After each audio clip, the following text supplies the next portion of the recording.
Hello and welcome to a world where understanding English feels like unlocking a superpower. I still remember the first time I successfully ordered a coffee in English. My hands were shaking, but the burst of confidence was incredible. If you've ever felt that mix of fear and excitement, you're in the right place. This is Beginner's English Listening Practice, and I'm your host. My goal is simple: to make English listening not just easy, but genuinely enjoyable for you. Every episode, we'll dive into simple, real-life conversations that you might encounter any day. We'll break them down slowly, piece by piece, so you can understand every word and feel more confident. Today, we're starting with the absolute foundation: greetings. It might seem basic, but mastering greetings is like learning the secret handshake to the English-speaking world. It's your first step to making a great impression. Let's jump into our first conversation. Imagine you're meeting a friendly neighbor for the first time. Listen carefully. Conversation 1: Meeting a neighbor. Anna: hello. Good morning. Ben: oh, hi there. Good morning. I'm Ben. I just moved in next door. Anna: nice to meet you, Ben. I'm Anna. Welcome to the neighborhood. Ben: thank you, Anna. It's nice to meet you too. Simple, right? But let's listen to it one more time, a bit slower. Notice how Anna starts with a cheerful hello. Good morning. Using both hello and good morning is very friendly and common. Ben responds with oh, hi there, which is a warm, informal way to say hello. Hi there is perfect for casual situations. He introduces himself with I'm Ben, which is short for I am Ben. Then, Anna says, nice to meet you. This is a key phrase you must remember. After someone introduces themselves, you can say nice to meet you or pleased to meet you. It shows good manners. Ben replies with it's nice to meet you too. The word too means also, so he's returning the polite greeting. Here's a quick tip: in English, we often use contractions like I'm instead of I am. It makes speech faster and more natural. Don't be afraid to use them. Also, pay attention to the intonation. Anna's voice goes up slightly at the end of good morning, showing she's cheerful. Ben's hi there has a falling intonation, which sounds friendly and calm. Practice saying these lines out loud with me. Repeat after me: hello. Good morning. Now, hi there. Nice to meet you. Great job. Remember, the goal isn't perfection, it's progress. Every word you practice brings you closer to fluency. Let's explore another common greeting scenario in the next part of our conversation. Continuing from where we left off, let's explore how greetings can evolve into a fuller conversation. Remember Ben and Anna? After that initial hello, they might want to know a bit more about each other. This is where we move from a simple greeting to asking about well-being, which is a fundamental part of daily English. I recall when I first learned to ask how are you? It opened up so many doors for genuine connection. It's a small question, but it shows you care. So, let's listen to what happens next between Anna and Ben. Conversation 1 continued, asking how someone is. Anna: so, how are you settling in, Ben? Is everything okay with the new place? Ben: I'm good, thanks for asking. A little tired from moving boxes, but everything is great. How about you? How's your day going? Anna, it's going well, thank you. Just enjoying the sunny weather. Did you catch that? Anna starts with how are you settling in, which is a specific way to ask about someone's adjustment to a new situation. Ben responds with I'm good, which is a casual and common reply to how are you. Notice he adds, thanks for asking. This is polite and appreciative. Then, he returns the question by saying how about you, which is a smooth way to ask the same thing back. Anna answers with it's going well, another positive response.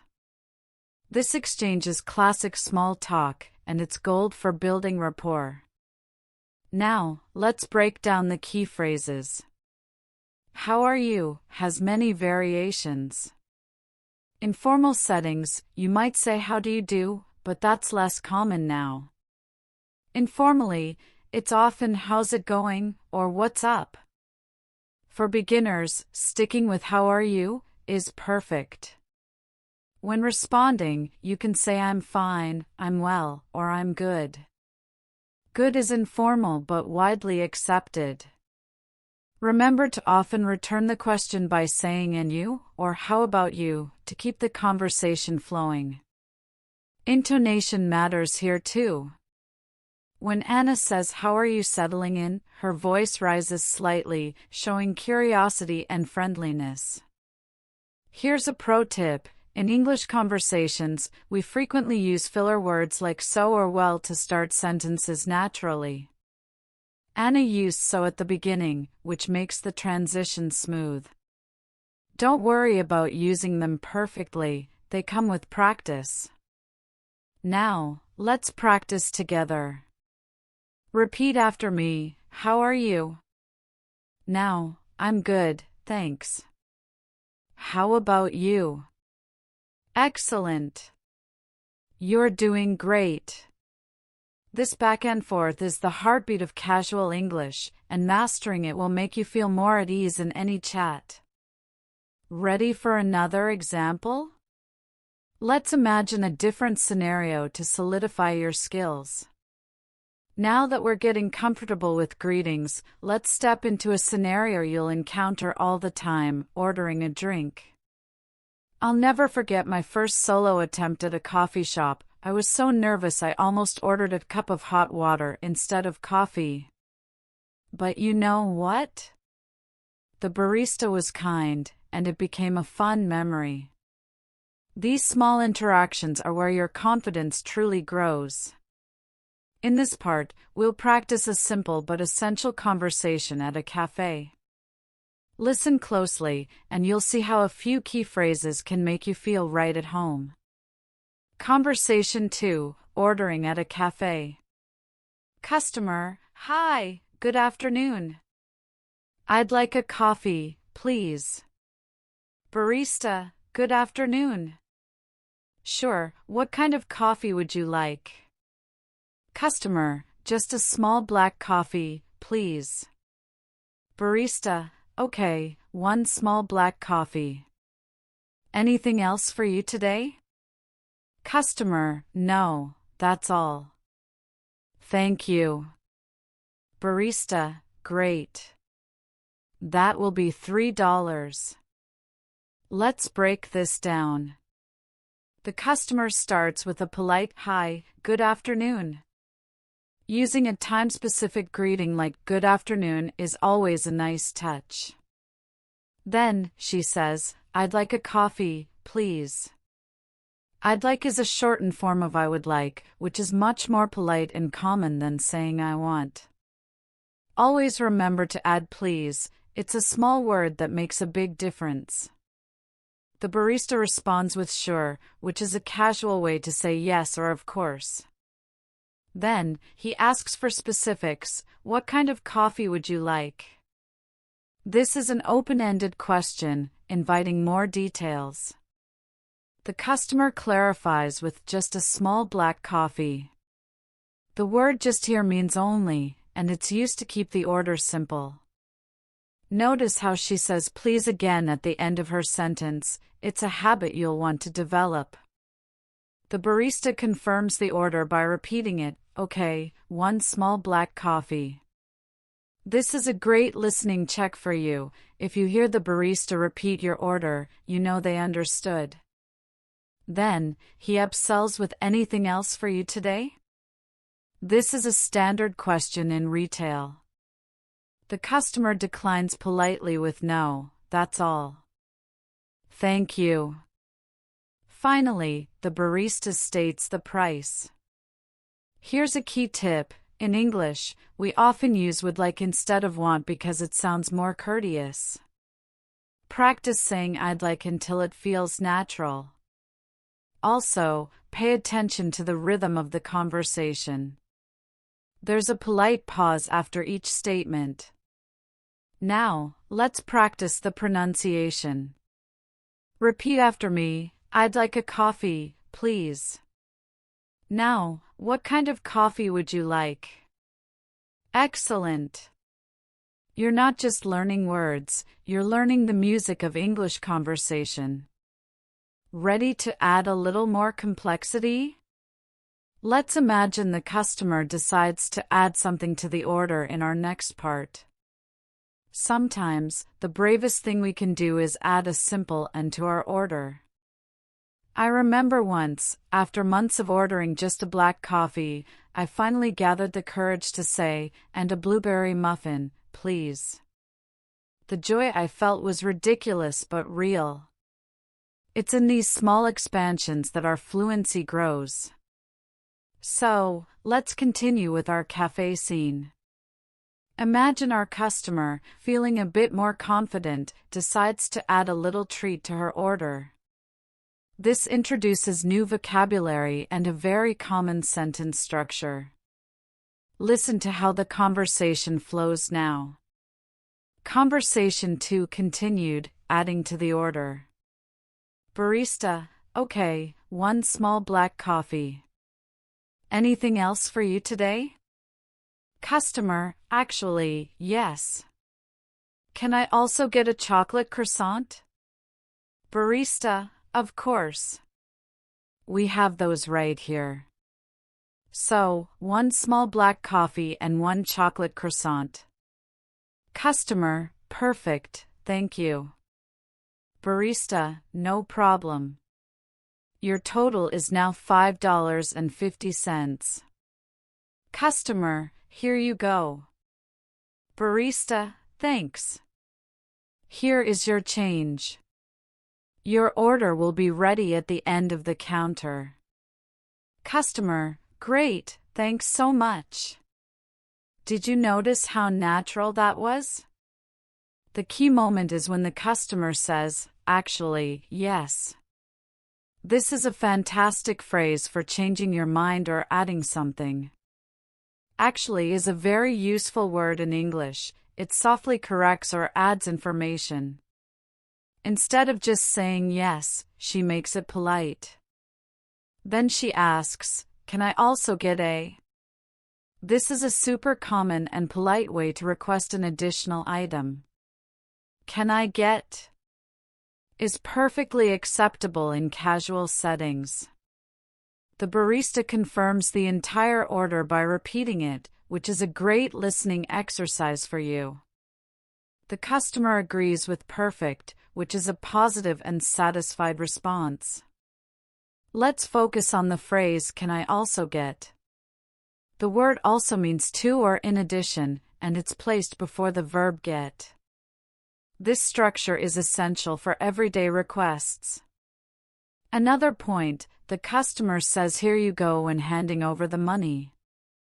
This is interchangeable with here you are and is very common in transactions. The barista responds with thanks, instead of thank you, which is casual and friendly. Finally, thanks so much is a warmer, more emphatic way to say thank you, showing appreciation. Here's a valuable tip. When listening to native speakers, pay attention to these small words like actually, also, and so. They are the glue that holds natural conversation together. They might seem small, but they make your speech flow much more smoothly. Now, let's practice the intonation. When asking, "Can I also get a chocolate croissant?" your voice should rise slightly on croissant to indicate a question. Repeat after me, "Actually, yes. Can I also get a chocolate croissant?" Now, perfect, thank you. Excellent. You're not just building vocabulary, you're building conversational momentum. Ready to leave the cafe and step into another daily situation? Let's practice introducing ourselves to a colleague next. Stepping into a new workplace can feel like the first day of school. Your palms might be sweaty, and you're repeating your name in your head. But what if I told you that introducing yourself to a colleague is one of the easiest and most rewarding conversations you'll ever have?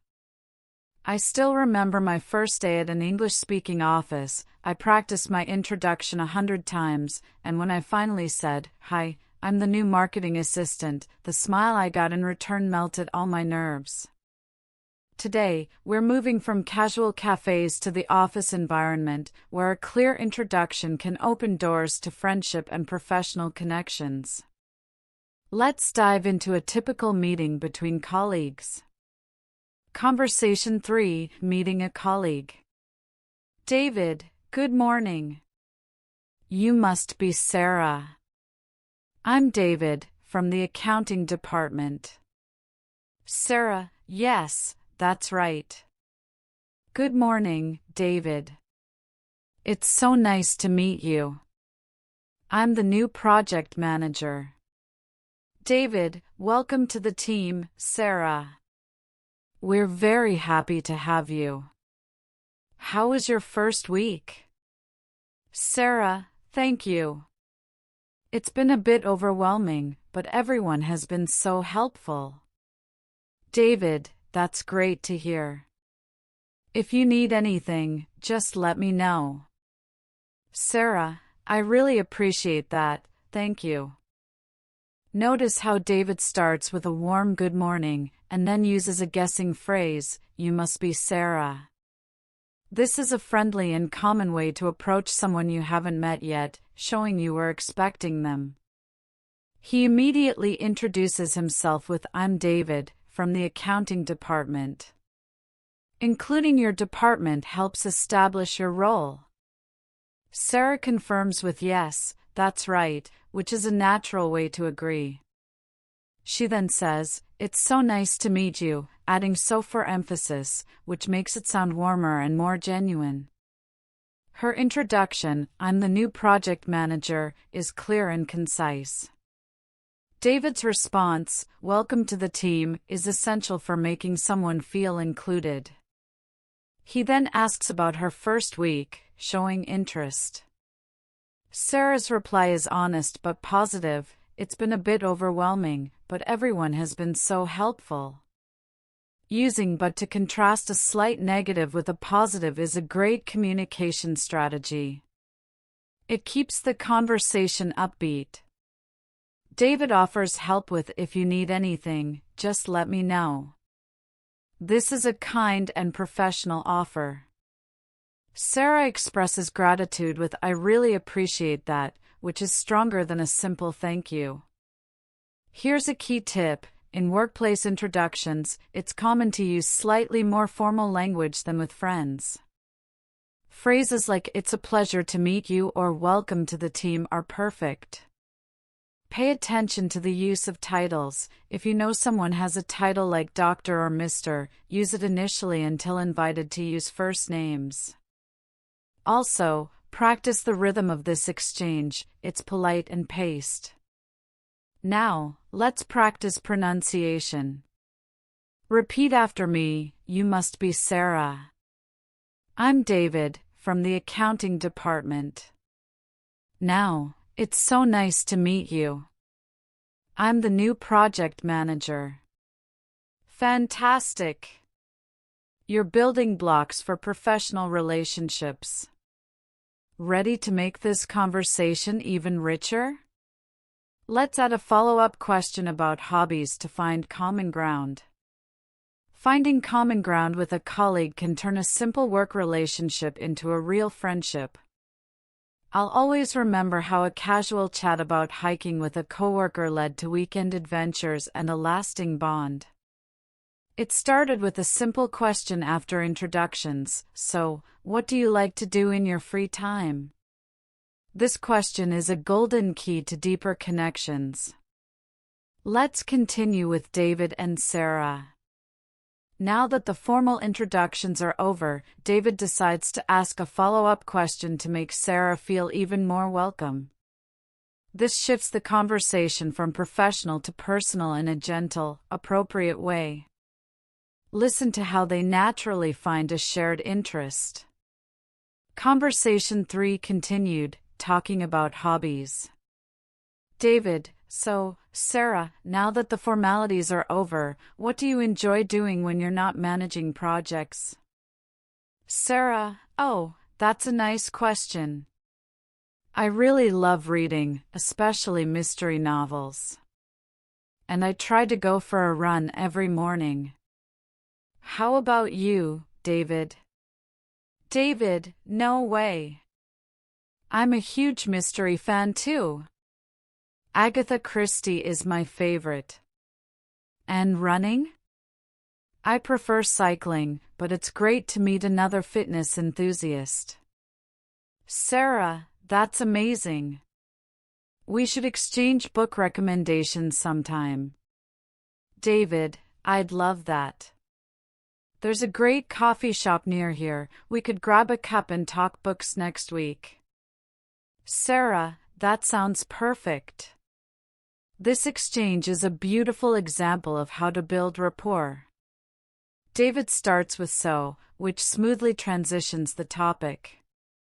His question, "What do you enjoy doing when you're not managing projects?" is friendly and specific. Using enjoy instead of do makes it more personal. Sarah responds enthusiastically with "Oh, that's a nice question," which shows appreciation for the interest. She shares 2 hobbies, reading and running, using "I really love" for emphasis.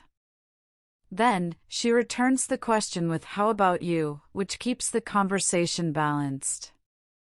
David's reaction, "No way," is an informal expression of surprise and delight, perfect for showing genuine interest.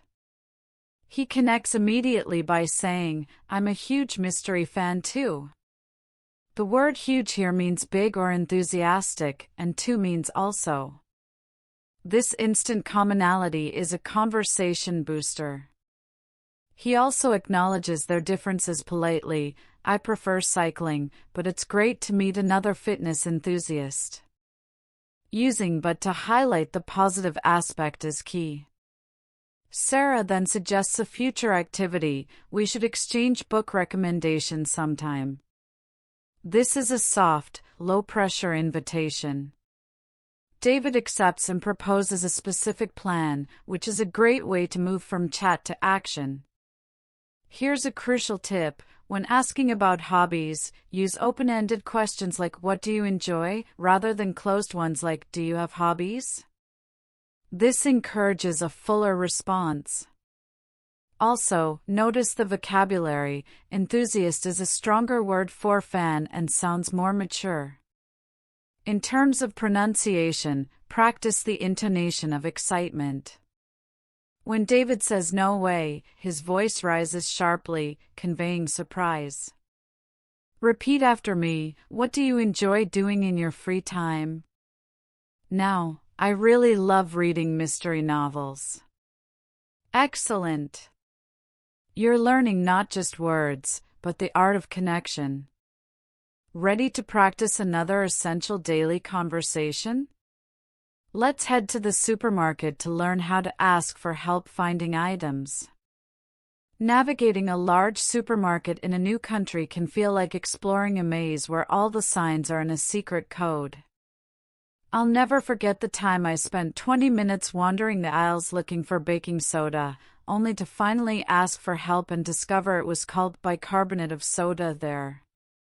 That moment taught me that asking for help isn't a sign of weakness, it's a smart strategy that saves time and builds confidence. In this part of our practice, we're going to master a simple but super useful conversation, asking a store employee for directions to an item. This skill will make any shopping trip smoother and less stressful. Let's listen to a typical exchange in a grocery store. Conversation 4, asking for help in a supermarket. Customer, excuse me, could you help me, please? Employee, of course. What can I help you find?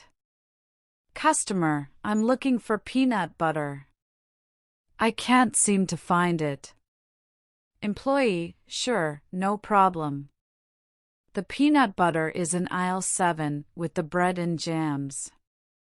Customer, aisle 7? Thank you so much. Employee, you're welcome. It's on the right-hand side, about halfway down. Customer, perfect. Thanks for your help. This conversation is short but packed with polite and effective language. The customer starts with "excuse me," which is the standard way to get someone's attention politely. Then, she says, "Could you help me, please?" Using could instead of can makes it more formal and polite, which is perfect for addressing strangers. The employee responds with "of course," which is a friendly and reassuring way to say yes. Then, he asks, "What can I help you find?" This is an open question that invites the customer to specify her need. The customer explains, "I'm looking for peanut butter." The phrase "I'm looking for" is very common when searching for something. She adds, "I can't seem to find it," which is a soft way to say she's having difficulty without sounding frustrated. The employee gives clear directions, it's in aisle 7. Notice he uses "with the bread and jams" to provide context, which is helpful.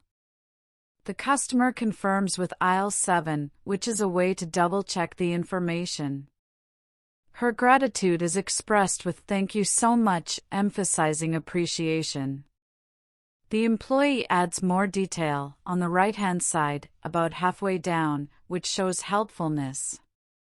The customer ends with "thanks for your help," which is a warm closing. Here's a key tip: when asking for help, always start with "excuse me" to be polite. Use could or can for requests, and remember that could is slightly more formal. Practice the pronunciation of aisle. It's pronounced like aisle, which is tricky but important for understanding directions. Also, note the employee's use of right-hand side. Learning directions like left, right, up, down is crucial. Now, let's practice the intonation. When saying "excuse me," your voice should rise slightly to sound courteous. Repeat after me, "Excuse me, could you help me, please?" Now, "I'm looking for peanut butter." Great job! Mastering this interaction will make you feel empowered in any store. Ready to add a twist? What if the item isn't available? Let's practice that scenario next to prepare for any situation. Ever had your heart set on a specific ingredient for a recipe, only to discover the supermarket shelf is empty? I have, and my first reaction was a silent panic. But then I learned that this moment is actually a golden opportunity to practice flexible English. Asking about alternatives or when an item will be back in stock is a practical skill that turns a dead end into a detour. Let's return to our supermarket scenario. Imagine our customer is looking for a specific brand of peanut butter, but it's not available. Listen to how she handles this smoothly and politely. Conversation 4 continued, when an item isn't available.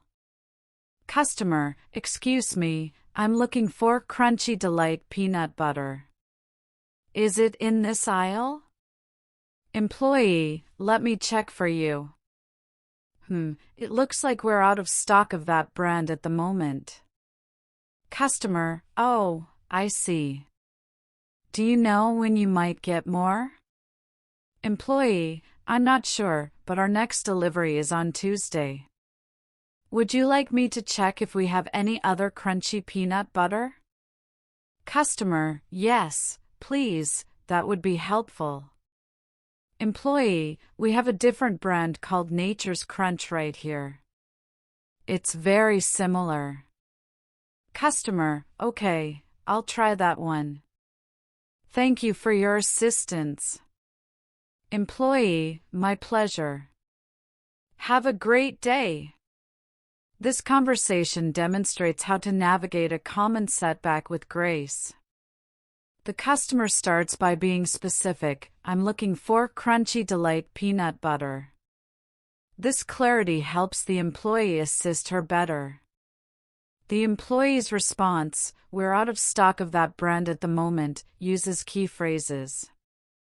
Out of stock is the formal way to say sold out, and at the moment means right now. The customer then asks, do you know when you might get more? This is a polite way to inquire about restocking, using might to sound less demanding. The employee admits uncertainty with I'm not sure, which is honest, but offers helpful information. Our next delivery is on Tuesday. Then, he proactively suggests an alternative. Would you like me to check if we have any other crunchy peanut butter? This phrase, would you like me to, is a polite way to offer help. The customer agrees with yes, please, that would be helpful, showing appreciation. The employee presents an alternative, and the customer decides to try it, closing with gratitude. Here's a vital tip. When faced with an out-of-stock item, use questions like, do you have any alternatives, or could you recommend something similar? This shows flexibility.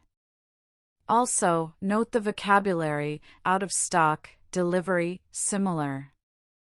Practice these words. The pronunciation of alternative might be tricky, it's pronounced alternative. Repeat after me, we're out of stock at the moment. Now, do you have any alternatives? Excellent. You're learning to adapt on the fly, which is a key part of language fluency. Ready to move from shopping to socializing? Let's practice how to invite a friend for coffee in our next part. There's a special kind of joy that comes from turning a casual thought into a plan with a friend. I remember mustering the courage to invite my classmate for coffee after our English lesson. My heart was pounding as I asked, but her immediate yes, I'd love to, made it all worth it. That simple invitation led to hours of conversation and practice. Today, we're going to practice how to invite a friend for coffee, a social skill that will help you build friendships and practice English in a relaxed setting. This conversation is all about being casual, polite, and clear.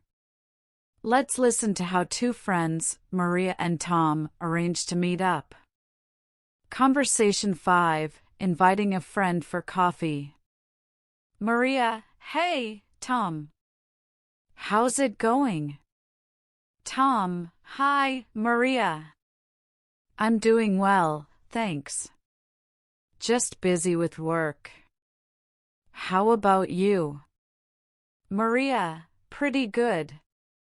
Actually, I was wondering if you'd like to grab a coffee sometime this week? Tom, that sounds great. I'd love to. When are you free? Maria, how about Thursday afternoon? Say, around 3 p.m.? Tom, Thursday at 3 p.m. works perfectly for me. Where should we meet? Maria, there's a nice cafe near the park, the one called Daily Brew. Do you know it? Tom, yes, I know it. That's a perfect spot. I'll see you there on Thursday. Maria, awesome. Looking forward to it. Tom, me too. See you then. This exchange is a classic example of a friendly invitation. Maria starts with a casual greeting, "Hey, Tom. How's it going?" which is informal and warm. Tom responds with a typical update and returns the question. Then, Maria introduces her invitation with, "Actually, I was wondering if you'd like to grab a coffee sometime this week?" The phrase "I was wondering if" is a soft and polite way to make a suggestion, reducing pressure. Grab a coffee is a very common, informal phrase for meeting for coffee. Tom accepts enthusiastically with, "That sounds great. I'd love to." Using "I'd love to" is more enthusiastic than a simple yes. They then move to logistics. Maria proposes a specific time. "How about Thursday afternoon? Say, around 3 p.m.? The word "say" is used here to suggest an approximate time casually. Tom confirms with, "Works perfectly for me," which is a positive agreement. He asks for the location with, "Where should we meet?" which is a collaborative question. Maria suggests a specific café and checks if Tom knows it, showing consideration. Tom confirms, and they finalize the plan with positive expressions like "awesome" and "looking forward to it," which convey excitement. Here's a key tip. When inviting someone, use open-ended phrases like "sometime this week" to allow flexibility. If you need to decline politely, you could say, "I'd love to, but I'm busy this week. Maybe next time?" This keeps the door open for future plans. Also, notice the use of contractions like "I'd" and "it's," which make the conversation flow naturally. Pay attention to intonation. When Maria says, "How about Thursday afternoon?" her voice rises slightly, indicating a question. Now, let's practice the key phrases. Repeat after me. "I was wondering if you'd like to grab a coffee sometime?" Now, "That sounds great. I'd love to." Excellent. You're learning to create opportunities for practice and fun. Ready to take it a step further? In the next part, we'll practice what to say when you arrive at the cafe and meet your friend. Arriving at the cafe to meet a friend is where the real fun begins, but it can also bring a wave of nervousness. I recall meeting my friend Lena for the first time after we'd only spoken online. I was so anxious that I practiced saying "Hi, over here," in front of my mirror for 10 minutes. But when I finally said it, her smile instantly put me at ease. That simple phrase broke the ice and started a wonderful conversation. In this part of our practice, we'll focus on the first few moments when you meet your friend at the cafe. These opening lines are crucial for setting a comfortable tone. Let's join Maria and Tom as they meet at the Daily Brew Cafe and begin their chat. Conversation 5 continued, meeting at the cafe. Maria: "Hi Tom. Over here." Tom: "Hey Maria. Great to see you. Thanks for suggesting this." Maria: "Of course. It's so good to see you too. How was your day so far?" Tom: "It's been busy, but good. I just finished a big project, so I'm ready to relax. How about you?" Maria: "Pretty good. I had a quiet morning, so this is a nice break. Should we order?" Tom: "Sure, let's get in line. What are you thinking of having?" Maria: "I might get a latte today. What about you?" Tom: "I'll probably go for an Americano. I need a strong coffee after that project." This conversation is a perfect example of a natural, friendly start. Maria begins with a clear and warm greeting, "Hi Tom. Over here." This not only says hello but also helps Tom locate her, which is practical. Tom responds with "Great to see you," which is ideal for friends you haven't seen in a while. It expresses genuine pleasure. Adding "Thanks for suggesting this" shows gratitude and reinforces the positive vibe. Maria mirrors this with "It's so good to see you too," using "so" for emphasis, making it heartfelt. Then, she asks, "How was your day so far?" This is a fantastic open-ended question that invites more than a one-word answer. "So far" implies the day is ongoing, which can lead to richer conversation. Tom's response is honest and relatable. "It's been busy, but good." Using "but" to contrast a negative with a positive keeps the tone upbeat. He shares a personal detail about finishing a project, which gives Maria something to respond to. He then returns the question with "How about you?" ensuring the conversation is balanced. Maria's reply is concise but adds to the chat, "I had a quiet morning, so this is a nice break." This shares her state and links it to the meetup. She then transitions smoothly to the next action with "Should we order?" This is a collaborative way to move things along without being abrupt. Tom agrees with "Sure, let's get in line," and asks about her order, showing interest. Maria uses "I might get a latte," which is tentative and polite, and Tom uses "I'll probably go for an Americano," with probably indicating his likely choice. Here's a key tip: when meeting someone, use positive adjectives like "great" or "wonderful" to express enthusiasm. Asking about their day is a safe topic, but be prepared to listen and ask follow-up questions, like "What was the project about?" to show engagement. Also, notice the contractions: "It's for," "it is," "I'll," "for," "I will."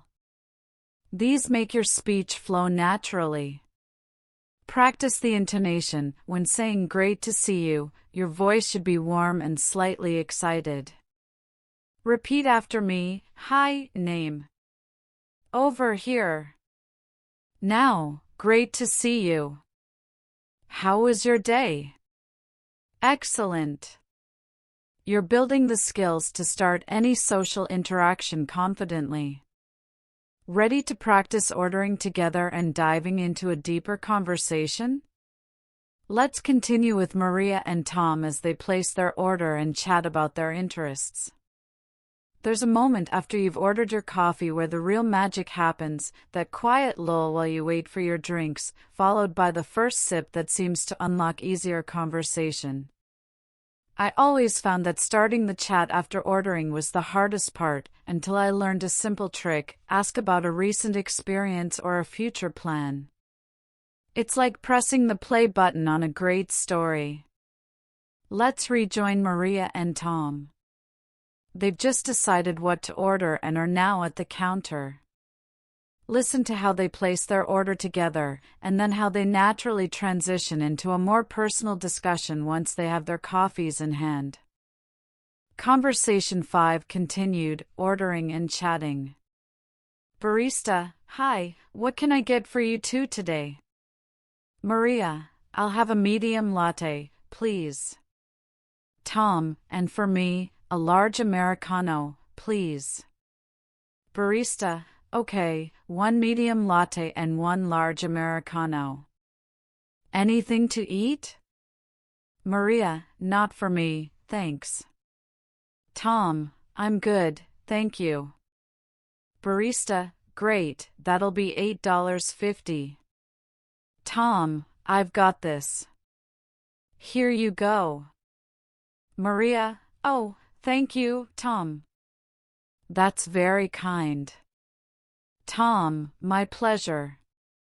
So, Maria, what did you get up to last weekend? Anything fun? Maria: "Actually, I went hiking for the first time. It was exhausting but beautiful." Do you like hiking? Tom: "I love it. There's a great trail just outside the city. We should go together sometime." Maria: "That would be amazing. I'd really like that." This part of the conversation shows how everyday interactions can blend seamlessly into deeper connections. At the counter, Maria and Tom order confidently using the phrases we practiced earlier. Maria says, "I'll have a medium latte," using "I'll have," which is a natural and polite way to order. Tom does the same with a large Americano. Notice how they both say please and the barista confirms the order. When the barista asks about food, they decline politely with "Not for me, thanks," and "I'm good, thank you." These are casual and friendly ways to say no without sounding abrupt. Then, Tom offers to pay, saying "I've got this," which is a common, informal phrase meaning "I'll pay for this." Maria expresses gratitude with "That's very kind," which is a warm way to say thank you. After paying, Tom skillfully starts the conversation with, "So, Maria, what did you get up to last weekend?" The phrase "what did you get up to" is a fantastic informal way to ask about someone's activities. It's more engaging than "what did you do?" Maria shares a personal experience. "I went hiking for the first time." She adds a contrast with "exhausting but beautiful," which makes her story relatable. Then, she asks Tom a follow-up question, "Do you like hiking?" This keeps the dialogue balanced. Tom responds enthusiastically and even suggests a future activity, strengthening their friendship. Here's a key tip: when transitioning from ordering to chatting, use a bridge phrase like "so," or "anyway," to smoothly change the topic. Asking about recent past events, last weekend, or near future plans, this weekend, is excellent because it's relevant and open-ended.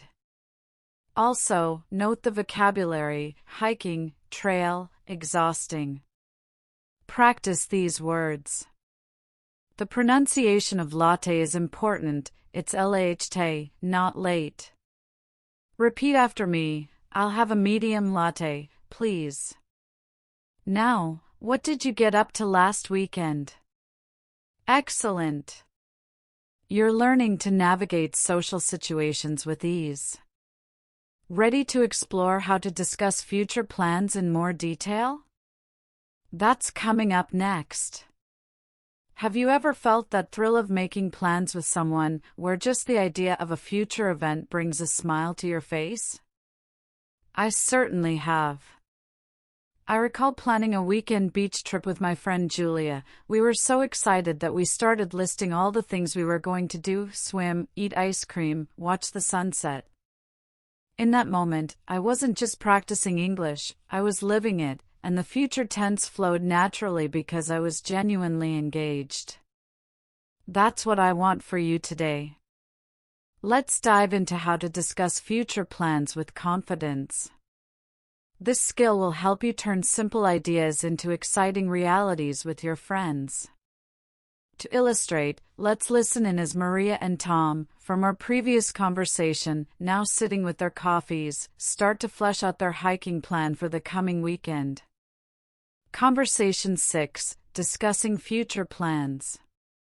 Maria: "So, Tom, you mentioned that trail outside the city. When were you thinking of going hiking?" Tom: "I was thinking this Saturday, if the weather is nice." Would that work for you? Maria: "Saturday sounds perfect. I don't have any plans.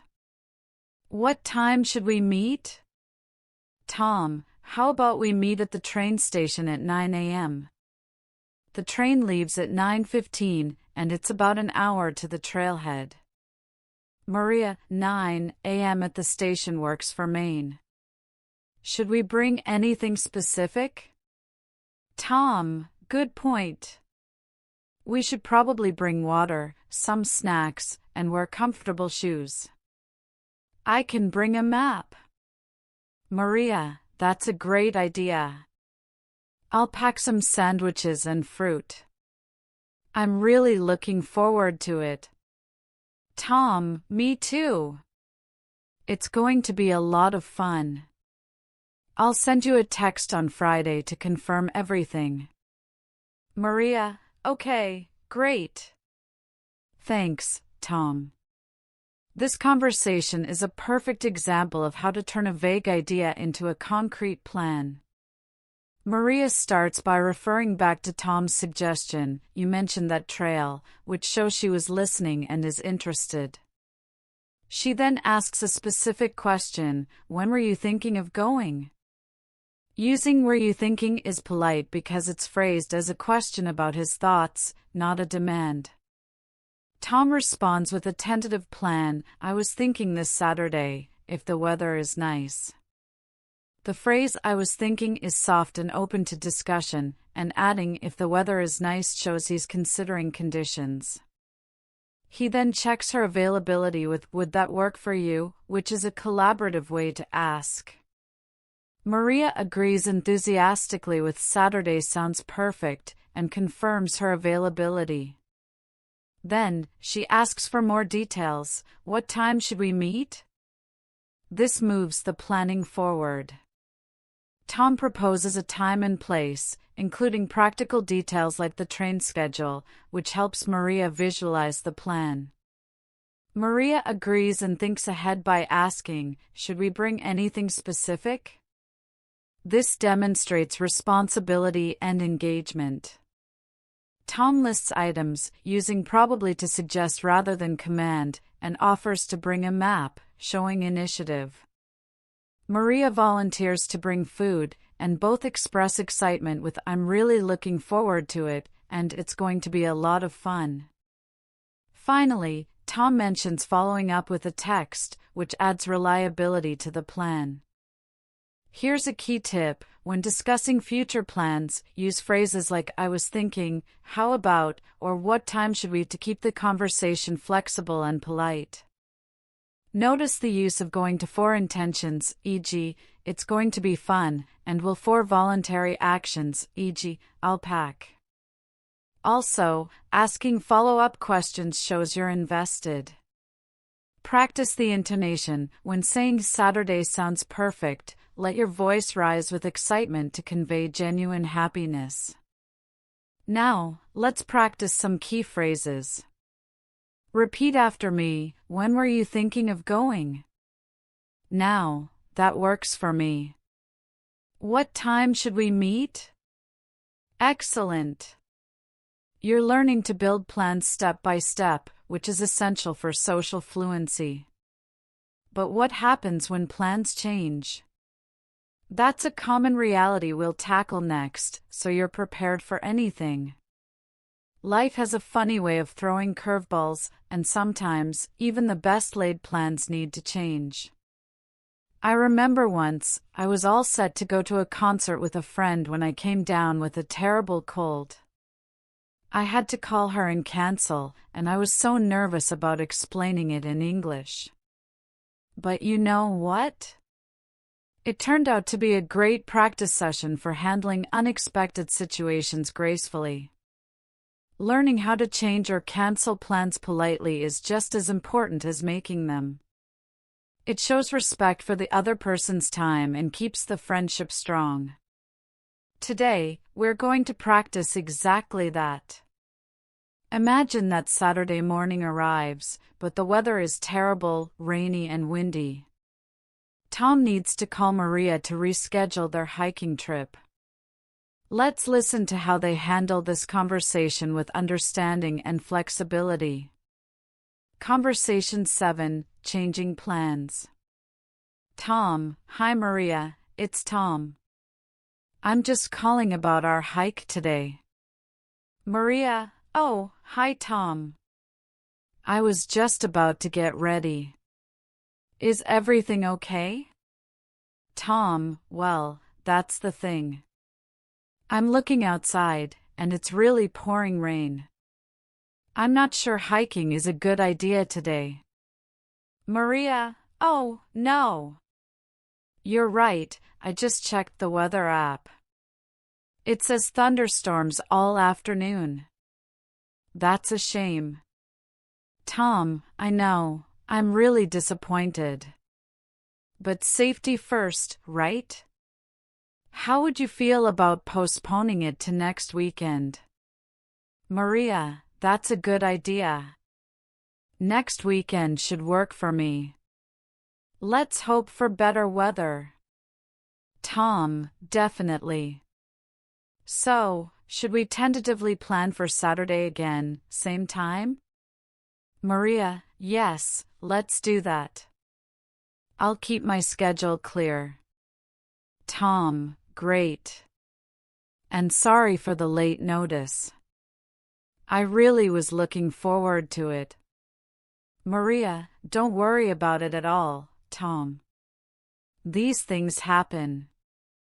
Thanks for calling me. Tom, of course. Talk to you soon then. Maria, bye, Tom. This conversation is a masterclass in polite and effective communication when plans change. Tom starts the call with a clear introduction. Hi Maria, it's Tom. This is important so Maria knows who's calling immediately. He gets straight to the point with I'm just calling about our hike today, which is direct but not rude. Maria responds with concern, is everything okay? Showing she's attentive. Tom explains the situation calmly, I'm looking outside, and it's really pouring rain. Using descriptive words like pouring makes the reason clear. He expresses uncertainty with I'm not sure hiking is a good idea, which is softer than saying we can't go. Maria agrees by acknowledging the weather report, which shows she understands it's not Tom's fault. She expresses disappointment with that's a shame, which is a gentle way to say it's unfortunate. Tom then suggests a solution. How would you feel about postponing it to next weekend? This phrase is excellent because it asks for her opinion rather than imposing a change. Using postponing is more formal than moving, but it's clear. Maria agrees positively with that's a good idea, and adds optimism with let's hope for better weather.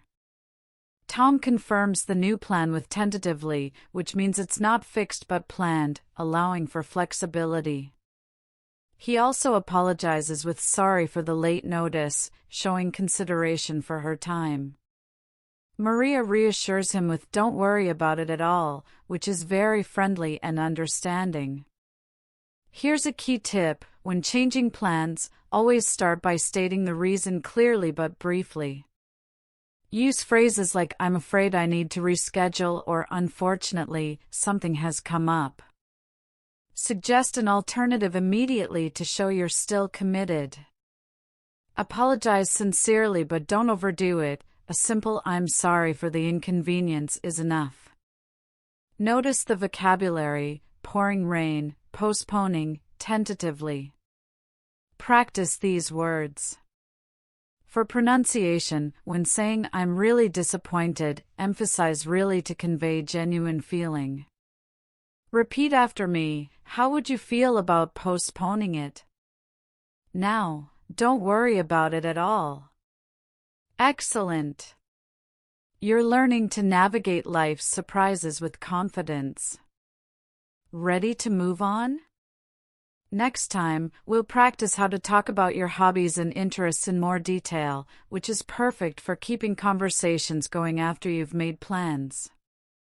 After navigating the ups and downs of making and changing plans, there's nothing quite like settling into a comfortable conversation about what you truly love doing. I'll never forget the time I was at a community event and started chatting with a woman about her passion for painting. When I asked, "What do you enjoy most about it?" her face lit up, and we talked for an hour. That question opened a door to a fascinating world. Today, we're going to practice how to talk about your hobbies and interests in detail. This isn't just about listing activities, it's about sharing experiences, asking thoughtful questions, and connecting on a deeper level.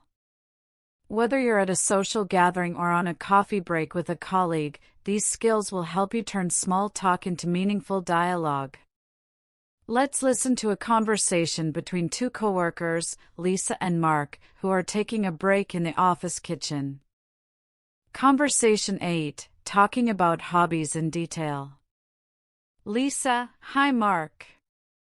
That's a nice coffee mug. I've never seen that one before. Mark, oh, thanks, Lisa. I actually made it myself. I've been getting into pottery lately. Lisa, really? That's so cool. How did you get started with that? Mark, well, my sister gave me a beginner's class for my birthday last year, and I just fell in love with it. It's very relaxing. Lisa, that sounds amazing. What do you enjoy most about it? Is it the creative part? Mark, definitely the creativity. But I also love the feeling of turning a lump of clay into something useful, like this mug. It's very satisfying. How about you? Do you have any hobbies? Lisa, I do. I'm really into photography. I love taking pictures of nature, especially on my weekend hikes. Mark, oh, wow. That's a great combination. What kind of camera do you use? Lisa, I started with my phone, but I recently bought a second-hand DSLR. I'm still learning how to use all the settings. Mark, that's awesome. You'll have to show me some of your photos sometime. Lisa, I'd love to. Maybe I can even take a picture of one of your pottery pieces. Mark, that would be perfect. We could trade hobbies for a day. This conversation is a beautiful example of how to explore hobbies beyond the surface. Lisa starts with a simple observation about Mark's mug, which leads naturally into his hobby. Mark shares that he made it himself, and Lisa responds with genuine interest, "Really? That's so cool." Then, she asks a key question, "How did you get started with that?" This invites a story rather than a one-word answer. Mark explains the origin, using "I just fell in love with it," which expresses strong emotion.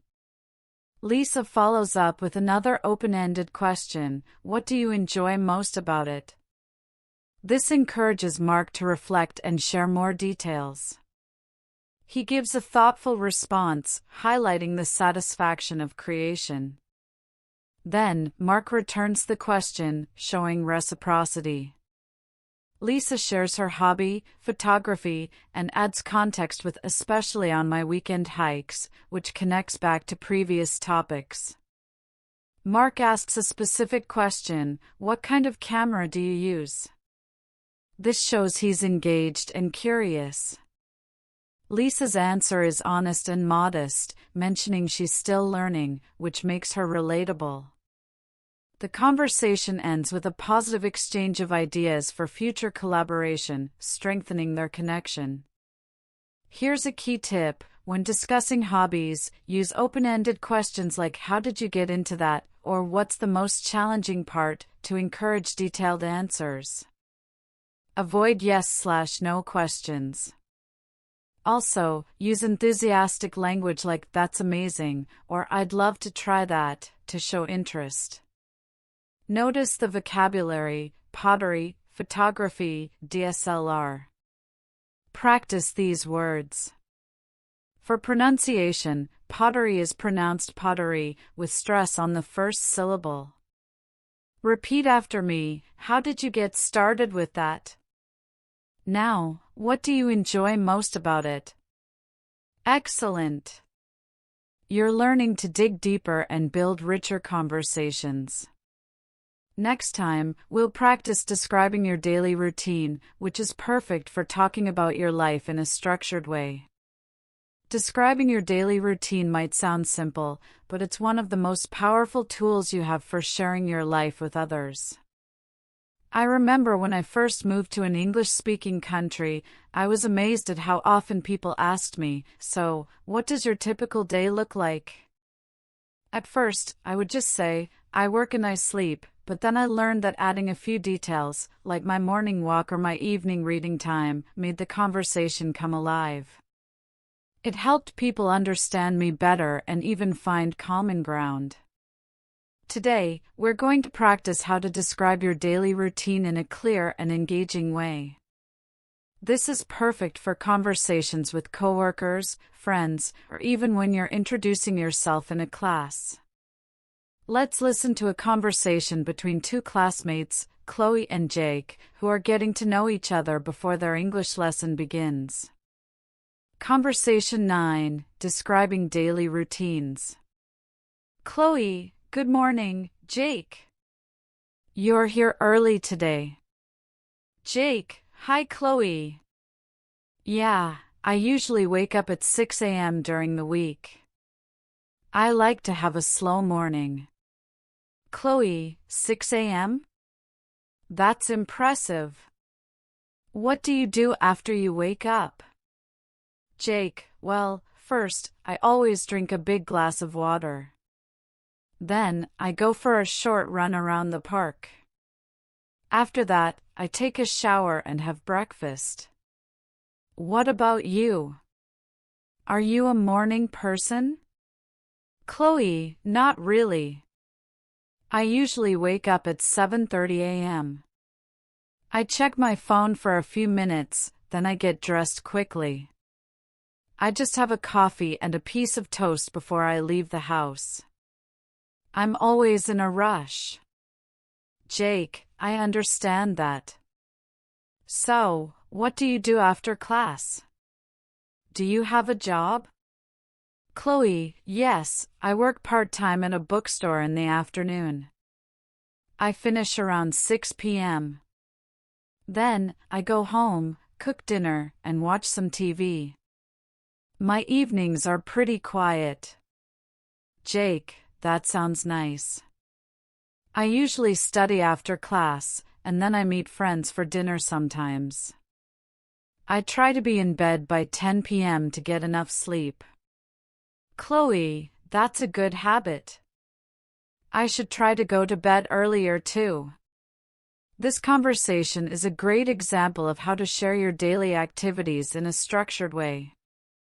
Jake starts by mentioning his wake-up time, which is a common starting point. He uses usually to indicate a habit, which is key when talking about routines. Chloe asks a follow-up question, what do you do after you wake up? This encourages Jake to list his actions in sequence. He uses sequence words like first, then, and after that to make his description clear and easy to follow. These words are essential for organizing your thoughts when describing a process. Chloe describes her routine honestly, admitting she's not a morning person. She uses phrases like I usually wake up and I always have a coffee to show habits. The contrast between their routines makes the conversation interesting. Jake then asks about her activities after class, showing he's interested in her life. Chloe uses I work part-time to describe her job, and she mentions her evening routine with simple verbs like cook and watch. Jake shares his evening habits and ends with his bedtime, which ties back to his morning routine. Here's a key tip. When describing your routine, use adverbs of frequency like usually, always, or sometimes to show how often you do things. Also, use sequence words to connect your actions.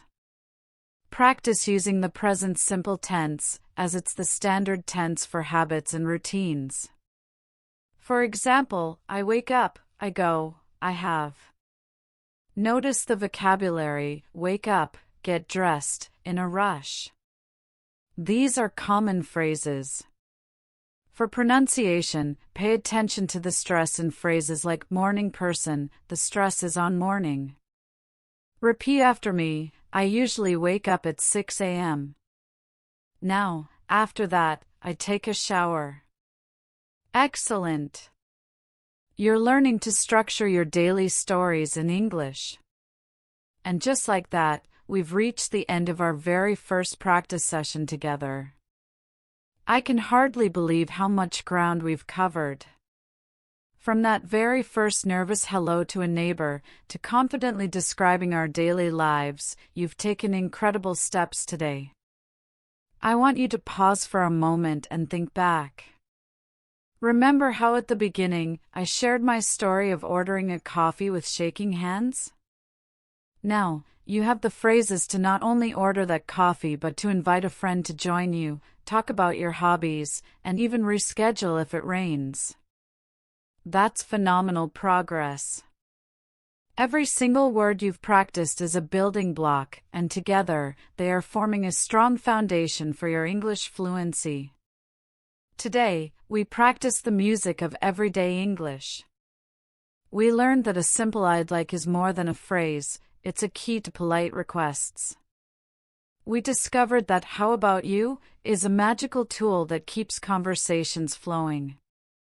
We saw that even when plans change, words like postpone and tentatively can help us handle the situation smoothly.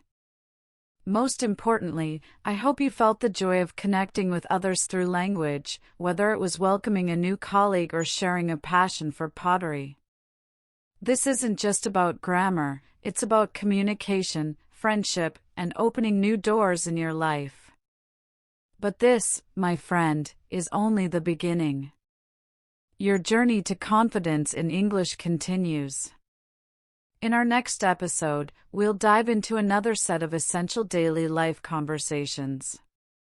We'll practice how to go shopping for clothes, including how to ask for different sizes and colors. We'll learn how to make a phone call to schedule a doctor's appointment, a very practical and important skill. And we'll explore how to give and understand simple directions around the city so you can navigate your environment with ease.